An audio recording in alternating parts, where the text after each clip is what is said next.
People का एक पत्ता 52,000 ब्राह्मण की साक्षी कराता है महाराज, बहुत ध्यान देना। अच्छा एक बात बताइए कि कई लोग कहते हैं कि कई तुम जहां जहां जाते हो ना, ऐसे वो जिनके शरीर में ऐसे ऐसे लोग घूमते हैं और घूमने के बाद कहते हैं कि तेरी कुल देवी तुझसे रूठ गई, कहते हैं ना, तेरे से तेरा ये देवता रूठ गया, वो देवता रूठ गया, परमात्मा रूठ गए। तो आप कैसे पहचानोगे कि भगवान आपसे रूठ गया? आप कैसे जान सकते हो कि भगवान आपसे रूठ गया? हमने देवी जी को धोख नहीं लगाई तो देवी जी नाराज हो गई, हमने पिताजी को धोख नहीं लगाई तो पिताजी नाराज हो गए, हमने वो देवता के ये नहीं करा तो वो नाराज हो गए। आपको कैसे मालूम पड़ेगा कि देवता नाराज होते हैं? देवता नाराज होते हैं, याद रखना, संसार में देवता अगर नाराज होते हैं तो कभी किसी का अहित नहीं करते। बहुत ध्यान देना इस बात पर, कभी अहित नहीं करेंगे देवता अगर नाराज होंगे। देवता नाराज होते हैं तो किसी का भोजन पानी बंद नहीं कर देते। देवता नाराज होते हैं तो किसी का खाना पीना बंद नहीं करवा देते। देवता अगर नाराज हुए हैं और आपको मालूम करना है कि देवता मुझसे नाराज हैं, तो कैसे मालूम करोगे? तो केवल एक काम करिएगा, अगर देवता नाराज होते हैं तो सबसे पहले आपकी पूजन पाठ छुड़वा देते हैं। क्या छुड़वाएंगे? रोज मंदिर जाती है, रोज माला उठाकर जाप करती है, रोज गीता जी का पाठ करती है, रोज दिया लगाने जाती है। 4 दिन 5 दिन 6 दिन 10 दिन अगर आप दिया लगाने नहीं गए, मंदिर नहीं गए, पूजन नहीं करी, तो समझ लेना कि देवता मुझसे नाराज हैं, इसलिए मेरा मुंह नहीं देखना, मुझसे नाराज। लक्ष्मी नहीं आ रही घर में, देवता नाराज है? नहीं नहीं नहीं, लक्ष्मी नहीं आ रही उसके लिए देवता नाराज नहीं है। लक्ष्मी नहीं आ रही उसके कारण तुम्हारा अहंकार है। भगवान ने जब दिया था उसको सत्कर्म में नहीं लगाया था। एक बात इससे पहले वाली कथा में कही थी, शरीर चले और तुम्हारे याद है तुम लोगों को? बस उतना याद कर लो, बहुत इतनी बात तुम लोग याद कर लोगे ना, तो आने वाले समय में 2-1 साल में तो तुम यहाँ हम बस इतनी याद कर लो। बस हर कथा में से इतनी निकाल लोगे ना, तो थोड़ा तो यहाँ समझ में तो आए, लगे तो सही कि कथा अंदर गई। तो एक बार पहले कथा में, इससे पिछले वाली में की थी, 7 से पहले वाले में, कि तुम्हारे घर में चले और तुम्हारा शरीर चले, तब तक सारा दान पुण्य भजन तीरथ सब कर लो। और क्योंकि तुम्हारी घर में चलेगी तभी तुम दान कर सकोगे, सत्कर्म कर सकोगे, भजन कर सकोगे, शरीर सही होगा तो तीरथ कर सकोगे। अब शरीर ही साथ नहीं दे और घर में तुम्हारी नहीं चले तो कोई तीरथ होए कि दान होए? कैसे भजन? कुछ नहीं करना, पीपल का एक पत्ता, उस पत्ते पर थोड़ा सा चावल, पूर्णिमा की रात्रि को अपने हाथ में लेकर, अपने नयनों से लगाकर, शरीर पर से स्वयं उतारकर उसको दरवाजे के पास रख दीजिए। पूर्णिमा की रात्रि को पूर्ण होने पर उस चावल को दूसरे दिन सूंघ कर बहते हुए पानी में डाल दीजिए। महाराज कितने भी रोग से ग्रसित हो गए, पीपल का एक पत्ता 52,000 ब्राह्मण की साक्षी कराता है महाराज। बहुत ध्यान देना, पीपल के वृक्ष में स्वयं नारायण का, मेरे कृष्ण का वास है। स्वयं भगवान गीता के अंतर्गत कहते हैं कि मैं पीपल का वृक्ष हूँ।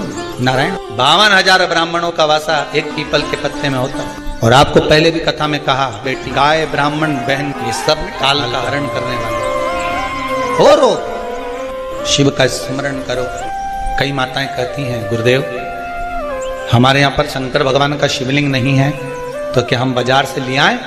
और हमारे यहाँ पर शिवलिंग है तो वो बड़ा है, तो क्या हम उसको पीपल के पेड़ के नीचे छोड़ आए?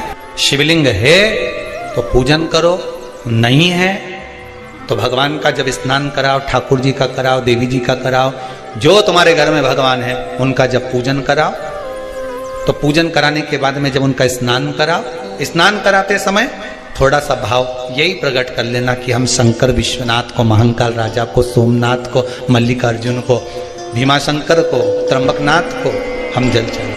हे तो ठीक है, नहीं है तो देवताओं को बढ़ाने की जरूरत नहीं है। कारण क्या है? तुम तो कर लोगी सेवा, तुमसे तो सज जाएगी, पर आने वाली पीढ़ी करेगी। घर में सेवा उतनी ही करना, उतनी ही रखना जितनी तुमसे बन रही हो। तुम्हारे जाने के बाद घर के बहू बेटा भगवान को डलिया में भर के वृंदावन छोड़िया, ऐसा काम मत करो। जितनी बने उतनी छोटे रूप में सेवा करोगे तो पीढ़ी दर पीढ़ी चलती रहेगी। ज्यादा सेवा को बढ़ा दिया, सुना नहीं, नमस्तु नहा के आओ, श्री शिवा, कपड़े बदल के आओ, नमस्ते, ये कर आओ, जाओ जरा। जितना तुम पूजन को, सेवा को, भजन को, कीर्तन को जितना हवा बनाओगे, जितना डराओगे लोगों को, वो उतने डरेंगे, उतने डरेंगे। सेवा को, भजन को, पूजन को कभी डराने का केंद्र मत बनाओ। ये तो भगवान की मस्ती का आनंद सुख है। लोटा भर के पानी भी अगर चढ़ा रहे हो, शंकर जी के मंदिर में जाकर जल चढ़ा रहे हो, थोड़ी गलती हो गई, भगवान से कह देना तुम्ही ने सिखाया है, हो गई तो हो गई, आप ही ने तो सिखाया, नहीं जानते थे। अब धीरे धीरे धीरे धीरे लोगों को शिव महापुराण सुनते सुनते मालूम पड़ रहा है कि शंकर की कैसे पूजन करना चाहिए, बेलपत्री कैसे चढ़ाना चाहिए, जल कैसे चढ़ाना चाहिए, धतूरा कैसे चढ़ाना चाहिए, चंदन कैसे चढ़ाना चाहिए, काली तिल कैसे चढ़ाना चाहिए। ये लोगों को ध्यान में अब आ रहा है धीरे धीरे। पहले नहीं मालूम था तो हो गई, गलती हो गई, स्वीकार, हमने गलती करी। शिव पुराण कह रही है, भगवान शंकर की कथा कर रही है। चंद्रदेव ने भगवान शंकर की आराधना करी, बालू रेत का शिवलिंग का निर्माण कराया महाराज जी। शिव महापुराण की कथा में आता है, देवराज नाम का ब्राह्मण जो गलत कर्म करता था, चोरी करता था, शरीर में ताप पड़ने के बाद में जब वो शंकर के मंदिर में जाकर कथा सुना और थोड़ी सी कथा सुनकर बाहर निकला, तो उसको केवल कथा का एक तत्व उसके जीवन में उतर गया था, अंश मात्र उसके जीवन में उतर गया था, उसको परमात्मा मिल गया। बिंदुक की धर्मपत्नी चंचुला देवी बार बार कथा में आया, पार्वती जी ने उससे शिव महापुराण की कथा करवाई। क्या करती थी वो चंचुला? काशी में जाकर उसने करा क्या था? पति के जाने के बाद बिंदुक जो पानी में डूबकर मर गया, प्रेत योनि में चला गया। पहले भी कथा में कहा, पानी में डूबकर मरा हुआ व्यक्ति, सर्प के डसे से मरा हुआ व्यक्ति और स्त्री के हाथ से या स्त्री के चक्कर में मरा हुआ व्यक्ति ना तो देव योनि में जाता है, ना तो बैकुंठ जाता है, ना नरक जाता है। वो तो बीच का प्रेत बनकर भटकता रहता है, उसकी गति नहीं होती, उसका मोक्ष नहीं होता। चंचुला देवी को लगा था मेरे पति को मोक्ष, तो उसने करा क्या था ऐसा कि वो काशी पहुंच गई, काशी गई, ऐसा क्या नमस्तुभ्यम। चंचुला देवी तो दिन रात फैशन में लगी रहती थी। कभी पति ने अगर धन लाकर दिया तो ज्यादा से ज्यादा पैसा वो खाने पीने में उजाड़ देती थी। कभी नहीं उसने दान करा, कभी नहीं धर्म करा, कभी पुण्य नहीं करा, कभी सत्कर्म नहीं करा, कभी कहीं सत्संग में नहीं गई, कथा में नहीं गई, कभी भजन में नहीं पहुंची। फिर उसने करा क्या?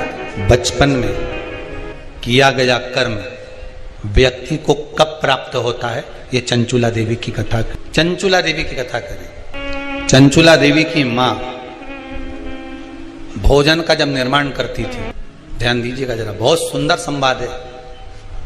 शायद आप भी अपने बच्चों को इस चीज के लिए डांटते हो, शायद बचपन का किया हुआ पुण्य चंचुला देवी के कहां काम आया वो देखिए। पुण्य नहीं करा था चंचुला देवी ने, वहां तो खेल करा था। किस जगह पर काम? चंचुला देवी 6 वर्ष की कन्या, बिंदुक ब्राह्मण है, चंचुला देवी भी ब्राह्मणी थी, ब्राह्मण के घर में जन्म लिया है चंचुला देवी। मां जब चंचुला को पास में बिठा लेती थी भोजन कराते समय, तो आटे की लोई आटा जो उसना हुआ रहता उसको तोड़ लेती थी चंचुला। 6 वर्ष की चंचुला उसको तोड़कर गोल बनाकर चपटा करती थी, दूसरी लोई को घुमा घुमा कर जो माँ शंकर जी के मंदिर में शंकर जी को जल चढ़ाने जाती थी, उस लोई को वैसा रख कर गोल बनाकर पिंडी बनाकर उस आटे का पिंडी बनाती थी और माँ से कहती थी, माँ देखो तुम जिस मंदिर में शंकर जी को पानी चढ़ाने जाती हो ना, मैंने वो शंकर जी बना है।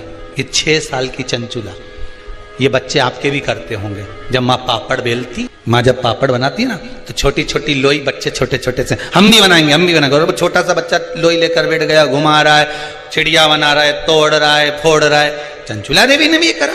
कई लोगों ने पूछा, गुरुदेव चंचुला का पति इतना पापी था, बेकार कर्म करता था, चंचुला कभी भजन नहीं करी, दान नहीं करी, पुण्य नहीं करी, सत्कर्म नहीं करी, कभी उसने अच्छा काम नहीं करा। नमस्तुभ्यम श्री शिवाय, नमस्तुभ्यम। पूरे स्वरूप के फोटो आप घर में लगाइए, पर अर्धनारीश्वर स्वरूप का फोटो कभी घर में नहीं लगता। कौन सा फोटो? जम के बोलिए जरा, अर्धनारीश्वर। भगवान शंकर का अर्धनारीश्वर स्वरूप का फोटो घर में कभी नहीं लगेगा, कभी नहीं लगाएगा। मंदिर में आप लगा सकते हो पर घर में नहीं। भगवान शंकर के अर्धनारीश्वर स्वरूप का दर्शन कर ब्रह्मा जी भ्रांति में पड़ गए। तब भगवान शंकर ने कहा, ब्रह्मदेव अब सृष्टि की रचना करो। ब्रह्मा जी ने अपनी जंघा से मनु और शत्रुपा को प्रकट करा और उसके द्वारा जो सृष्टि की रचना करी, उत्तानवाद, प्रियवत, कन्या, देवहूति, प्रसूति, आकुति, इनके चरित्र आ गए महाराज। और इनके चरित्र में सर्व सुंदर चरित्र जो आया, प्रसूति का आया। प्रसूति दक्ष प्रजापति के साथ में भी आई महाराज। दक्ष प्रजापति के साथ में प्रसूति का विवाह हो गया। माता प्रसूति के गर्भ से 60 कन्याओं ने जन्म लिया। कितनी? 60 बेटों ने जन्म लिया। बेटों को संत बना दिया देवऋषि नारद। दक्ष प्रजापति क्रोध में आकर श्राप दे दिया, नारद मैं तुम्हें श्राप देता हूं, तुम एक जगह पर नहीं टिक पाओगे। अब भगवान श्री शिवाय नमस्तुभ्यम, श्री शिवाय नमस्तुभ्यम। माता देवी की मां कृपा कर, मेरे घर में एक बेटी का और जन्म हो जाए, ऐसी कृपा कर दीजिए। मेरे घर में एक बेटी और हो जाए। स्वयं जगत जननी जगदम्बा बोली, तेरे घर में 60 लड़कियों का जन्म हो गया और तू लड़की मांग रहा है। आज का व्यक्ति होता तो बेटी के जन्म के बाद में तो क्या मांगता? अरे बोलो तो बेटा।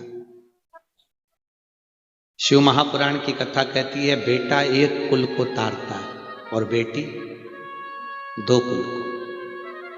पर शास्त्र की रीति है, बेटा जन्म लेता है तो खूब नगाड़े बजते हैं, ढोल बजते हैं, और बेटी जन्म लेती है तो मां पलंग पर रोती है और सास चूल्हा के पास रोती है। याद रखिए, बेटा भाग्य से पैदा होता है, पर बेटी के लिए बाप का 100 गुना भाग्य इकट्ठा करना पड़ता है, तब जाकर बेटी का जन्म होता है। और याद रखिए, बेटा एक बार अपने माँ बाप को दुखी देख सकता है, पर बेटी कभी अपने माँ बाप को दुखी नहीं देख सकती। बेटी नहीं देख सकती। दुनिया के लोग कहते हैं बेटी की विदाई में सबसे ज्यादा मार होती है, पर शिव महापुराण की कथा कहती है बेटी की विदाई में जितना बाप रोता है उतना मां नहीं रोती, क्योंकि बेटा मां को प्रिय होता है और बेटी बाप को प्रिय होती है, क्योंकि बेटी के बिना बाप अधूरा है, अधूरा। 2 मित्र मिल गए बहुत दिनों के बाद। उसने पूछा, श्री शिवाय नमस्तुभ्यम, श्री शिवाय नमस्तुभ्यम। बच्चे हो गए हो? मेरे तो भगवान की कृपा से 2 लड़के हैं। लड़के? अरे वाह। और तेरे? मेरी 2 बेटी है, एक ये तनु, एक मनु, दोनों हाथ पकड़ा। ये बड़ी है, ये छोटी है। अच्छा। उसने कहा, अच्छा हुआ भैया, भगवान ने मेरे को लड़की नहीं दी, मेरे को लड़का दिया। भगवान ने बड़ी कृपा करी। कहाँ लड़कियों के चक्कर में पड़ो, स्कूल छोड़ो, कॉलेज छोड़ो, ध्यान रखो कहाँ जा रही, कहाँ आ रही, बज रही हो। और शंकर के मंदिर में जाकर उस जल को, जो छाना हुआ जल रहे, उससे अभिषेक कर दो, जैसे गन्ने के रस से करते हो, मौसम्बी के। श्री शिवाय नमस्तुभ्यम, श्री शिवाय नमस्तुभ्यम।